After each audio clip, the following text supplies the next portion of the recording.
Happy September! It's Jen from Polk County Public Libraries, and I'm going to walk you through the Kids Take and Make kit for this month, which is a scavenger hunt board. So pick up your free kit at Columbus or Saluda Library and follow along. Okay, so once you have your scavenger hunt board kit, we're going to open it up and see what we have inside. And we have a big piece of cardboard. You can choose which side you want for your scavenger hunt board. You can choose the brown side or the white side. We have 6 pieces of colored paper. We have green, orange, yellow, red, blue, and pink. And that's what I have in mind. You might have different colors in yours. It's just a random assortment. And then we have 6 clothespins. So this is a color scavenger hunt. So after we make our scavenger hunt board, you're going to want to go outside and try to find things in nature that match that color for a fun activity. So the one thing you will need that is not included in the kit is glue. So if you have an adult who has a hot glue gun, that will work best. If you don't, you can also use the Elmer's glue. You'll just have to let it dry a little longer. And we're going to glue the 6 clothespins we have to our board. So I'm going to start, and you can put your colors in any order you like.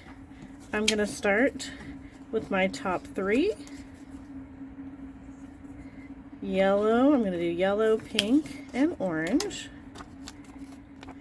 Okay, so once you have kind of how you want your board to be set up, you're going to put the papers on the clothespins, and you're going to kind of line them up in the order that you want them to be. Then you're going to glue them down. So you're just going to put some glue on the back of the clothespin, and you're going to attach the clothespin to the board, and you are going to do that to all 6 clothespins.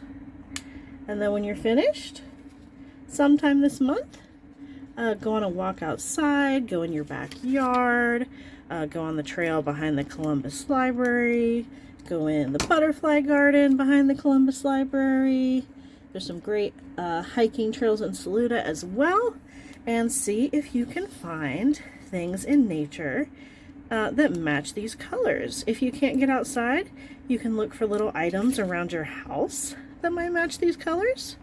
And when you find the items, you're going to clip them to the paper clip along with the color.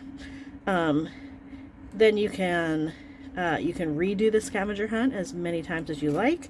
You can do it every season and try to find different things.